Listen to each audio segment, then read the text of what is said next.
크리스마스 이브 날이던 1994년 12월 24일 오전 11시경 울산의 대형 조선소 인근 야산에서 화재가 발생합니다. 당시 매우 건조한 날씨 탓에 야산에서 조그맣게 시작된 불길은 삽시간에 인근 봉대산까지 번졌고 소방당국의 진화 작업 끝에 봉대산 일대를 민둥산으로 만들고 나서야 겨우 불길이 잡혔습니다. 화재가 진압된 뒤 경찰과 소방당국이 곧바로 현장 조사에 나섰지만 별다른 화재 원인을 발견하지 못했습니다. 경찰은 결국 화재가 발생한 야산이 평소 인근 주민들이 산책을 위해 자주 오가는 곳이라는 점에서 등산객이 버린 담배꽁초로 인한 산불 정도로만 추측하고 현장 조사를 마무리했습니다. 하지만 이 산불이 앞으로 울산 동구 일대에서 17년간 벌어질 연쇄방화 사건의 서막임을 그 누구도 알지 못했습니다.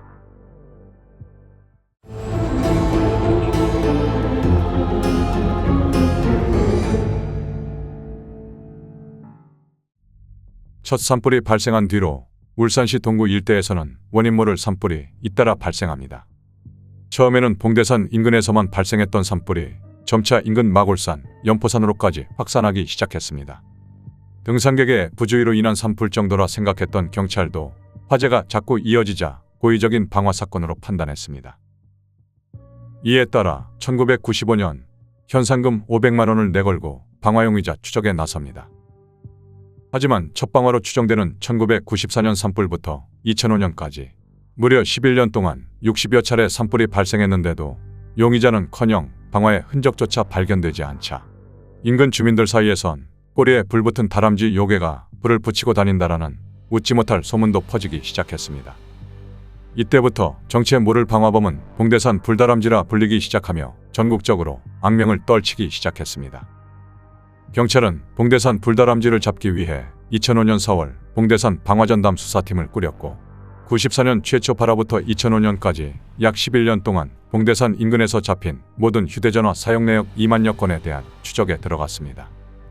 현상금도 기존 500만 원에서 3천만 원으로 대폭 올렸습니다. 울산시와 동구청도 봉대산과 마골산, 연포산에 대해 입산 금지 처분을 내리고 산불 감시원을 채용해 24시간 감시 체계에 들어갔습니다. 하지만 이러한 경찰과 행정당국의 노력에도 불구하고 신출귀몰한 봉대산 불다람쥐의 연쇄 방화는 끝을 모른 채 계속됐습니다.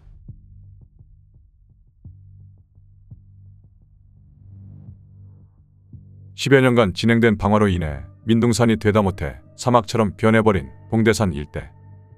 생태 환경도 회복 불가능한 수준으로 파괴되면서 봉대산 일대에서 서식 중이던 천년기념물 수리부엉이들이 먹이를 찾지 못해 도심에서 탈진된 상태로 발견되기도 했습니다. 2005년 3천만 원으로 올랐던 봉대산 불다람쥐의 현상금도 2009년 11월 결국 3억 원까지 올라가게 됩니다. 이 현상금은 유병원 전 세모그룹 회장과 용인 50대 부부 피습 사건 때 5억 원에 이어 역대 두 번째로 많은 현상금이었습니다. 그렇게 수십 차례 방화에도 흔적조차 발견되지 않았던 봉대산 불다람쥐의 행방은 2010년 4월 7일 사건 발생 16년 만에 처음으로 용의자로 추정되는 인물을 목격했다는 제보가 접수되면서 서서히 실마리를 찾게 됩니다. 당시 봉대산에서 환경정화 활동을 하고 있던 한 환경단체 회원들이 40, 50대로 보이는 중년 남성이 산 중턱에 쪼그려 앉아있는 걸 목격했는데 입산이 금지된 상태임을 알리러 가까이 다가가자 화들짝 놀라며 손에 든 검은 비닐봉지를 땅에 떨어뜨리고 급히 도망갔다는 겁니다. 다시 야산이 말 오직 초안거래 중공업 위에 상의를 못했어. 현장에서 수거된 검은 비닐봉지에는 착화탄과 성냥 등이 들어있었습니다. 사건 발생 16년 만에 드디어 꼬리를 잡은 봉대산 불다람쥐의 행방. 경찰은 곧바로 지문 감식을 진행했지만 당시 목격자들이 비닐봉지를 이리저리 만지면서 오염된 탓인지 용의자의 지문을 감식하는 데는 실패하고 말았습니다. 코앞에서 범인을 놓쳐버린 셈이었지만 드디어 용의자군을 확보할 수 있었고 중공업 점퍼를 입은 40, 50대 남성이었다는 목격자들의 진술을 바탕으로 관련 업계 종사자에 대한 전수조사에 들어갔습니다. 이후 경찰의 본격적인 추적을 의식해서인지 한동안 봉대산 불다람쥐의 방화 사건은 발생하지 않았습니다.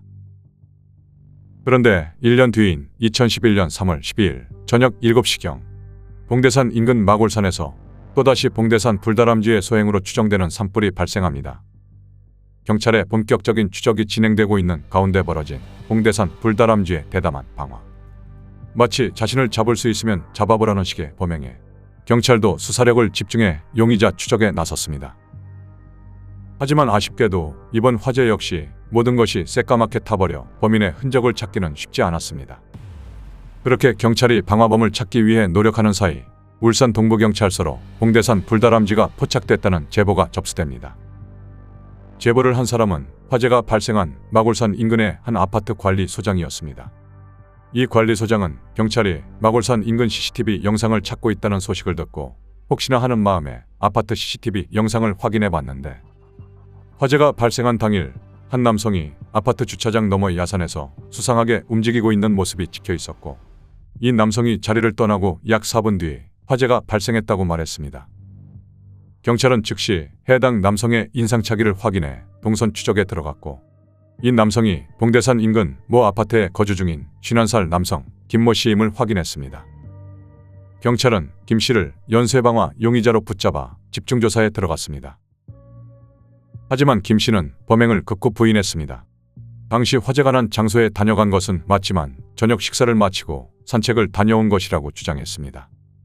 김 씨는 그러나 직장과 자택에 대한 압수수색에서 개인이 소지하기에는 너무나 많은 인화성 물질이 발견되면서 이를 토대로 경찰이 끈질기게 추궁하자 결국 범행 일체를 자백했습니다. 사무실과 주거지 등에서 압수한 방화용품 등으로 추궁하자 95년부터 2011년 3월까지 발생한 93건의 봉대산 주변 산불 방화 행위에 대하여 자백을 하였고 17년간의 끈질긴 추적 끝에 드디어 봉대산 불다람쥐의 정체가 밝혀지는 순간이었습니다.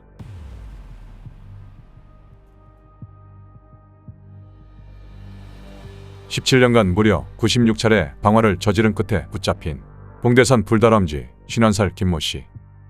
그런데 경찰 조사에서 김 씨가 울산의 대표 대기업인 모 중공업 간부인 사실이 밝혀지면서 많은 사람들이 놀라움을 감추지 못했습니다. 심지어 김 씨는 이른 나이에 중간 직책에 오를 정도로 능력을 인정받던 우수사원으로 알려져 있었습니다. 직장 동료들도 김 씨가 절대 그럴 사람이 아니라며 일부 범행에 대해 알리바이를 증언해주는 일도 있었습니다. 보이면 사고라는 거 보면 보는데 같이 추구하는 일을 하고 있는데 사고했단 말이야. 근데 지금까지 그 지금 다한 걸로 나오더니 그거는 내가 봐서는 아니다라고. 김 씨의 가족들도 큰 충격에 빠졌습니다. 김 씨의 부인 정모 씨는 김 씨가 평소 휴지 한 장 함부로 버리지 않는 사람이라며 김 씨가 버린 방화 사실을 도저히 믿지 못했습니다. 평범한 가정을 꾸리고 너무나도 정상적인 사회생활을 하고 있었던 김 씨는 대체 왜 17년이라는 시간 동안 방화를 저질러 왔던 것일까? 김 씨가 밝힌 사건의 전말은 이러했습니다. 첫 방화를 저지른 1994년. 당시 35살이었던 김 씨는 승진이 걸린 중요한 시기에 뜻하지 않은 사고를 당하면서 계속된 승진 누락과 잦은 부서 이동을 겪으며 순탄치 않은 회사 생활을 이어가고 있었습니다. 그러던 중 12월 24일 오전 10시경 김 씨는 잠시 머리를 식힐 겸 회사 인근에 있는 봉대산에 올라 담배를 피웠는데 순간 실수로 담배꽁초를 땅에 떨어뜨려 화재가 발생했고 놀란 마음에 급히 불을 끄려 했지만 당시 건조했던 날씨 때문에 불은 순식간에 번지고 말았습니다. 바람 약간 불어가 그래서 겁이라서 혼자서는 감당하기 힘들 정도로 불이 번지자 두려워진 김 씨는 현장에서 급히 도망쳤고 이후 대형 산불로 번진 모습을 지켜보면서 김 씨는 알 수 없는 희열감을 느끼기 시작했다고 말했습니다.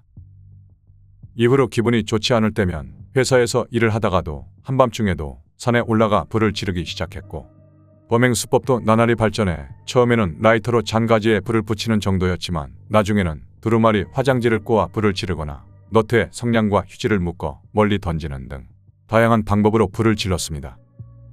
또 일정 시간이 지나면 불이 붙는 장치를 스스로 개발해 자신이 회사에 근무하는 중에 불이 나게끔 하는 등 알리바이를 만드는 치밀함까지 보였습니다. 앞서 직장 동료들이 알리바이를 증언해줬던 몇몇 사건들도 이런 식으로 김 씨가 계획한 방화였습니다. 그리고 2011년 3월 28일 진행된 현장 검증에서는 김 씨를 본 산불 감시원들이 까무러치며 놀랐는데 그 이유는 평소 산불 감시하느라 고생한다라며 살갑게 다가와 감시원들에게 자주 인사를 건넸던 사람이 바로 봉대산 불다람쥐였던 것입니다. 경찰 수사 결과 이마저도 감시원들의 이동 경로와 순찰 시간을 알아내기 위해 벌인 김 씨의 의도적인 접근이었습니다. 이러한 김 씨의 범행은 1994년 최초 방화부터 2011년 검거되기까지 약 17년이라는 세월 동안 96차례나 이어진 것이었습니다. 왜 그러는가 싶고 얘가 막심하고 짝값이 나가지고 다시 일이 없고 내가 열심히 살겠습니다. 연쇄방화 용의자 김 씨는 17년 동안 모두 81.9헥타르 축구장 100여 개 크기에 해당하는 면적을 태웠지만 2005년 이전 사건들은 공소시효가 만료되면서 결국 2005년부터 2011년 사이 벌어진 37건의 방화 사건만 혐의가 적용돼 2012년 5월 징역 10년을 최종 선고받았습니다. 또 4억 2천만 원을 배상하라는 명령도 함께 받았습니다. 방화 범죄는 경찰과 검찰에서 살인과 강도, 강간과 함께 4대 강력범죄로 분류하고 있는 범죄입니다. 그렇지만 우리 시민들 입장에서는 살인이나 강간 등에 비해서 그 심각성을 크게 느끼지 못하고 있는 실정이라 할 수 있죠. 그러나 이 방화 범죄는 심각한 수준의 인적 피해와 물적 피해를 동시에 야기할 수 있는 아주 위험한 범죄에 해당합니다. 이 검거된 사건의 범인은 50대의 남성으로 너무나도 평범한 한 집안의 가장이고 번듯한 직장을 다니는 회사원이라는 데서 많은 주변 사람들을 놀라게 하였는데요. 이렇듯 실제로 수많은 범죄자들은 너무나 평범한 얼굴을 하고 있는 우리 주변인이라는 것도 확인할 수 있었습니다. 본인의 방화 행위로 수많은 사람들과 헬기 등의 장비가 동원되는 모습을 지켜보면서 일종의 우월감을 느끼는 것으로 평소 본인이 가지고 있는 낮은 자존감, 우울이나 스트레스 등을 해소하는 기제로 활용했던 것으로 보입니다. 연쇄 범죄자의 경우 재범의 위험성이 매우 높기 때문에 이러한 심리적 왜곡 문제를 해소시키는 프로그램들을 제공해야 될 것이고요. 출소 이후에도 지속적인 보호 관찰이 병행될 필요가 있어 보입니다.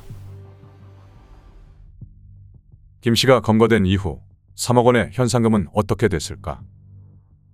결정적인 제보는 아파트 CCTV였지만 여기저기서 내 제보가 결정적이었다는 사람들이 나타나면서 울산시는 결국 개인과 시민단체 등 19명에게 포상금 2억 원을 나눠주기로 결정했습니다.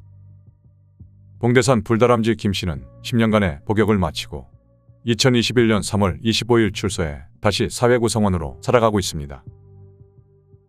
단지 자신의 스트레스 해소를 위해 17년간 저지른 방화 행위는 지역 사회와 생태 환경에 엄청난 충격과 상처를 남기고 말았습니다. 남은 인생은 속죄하며 살아가길 바랍니다.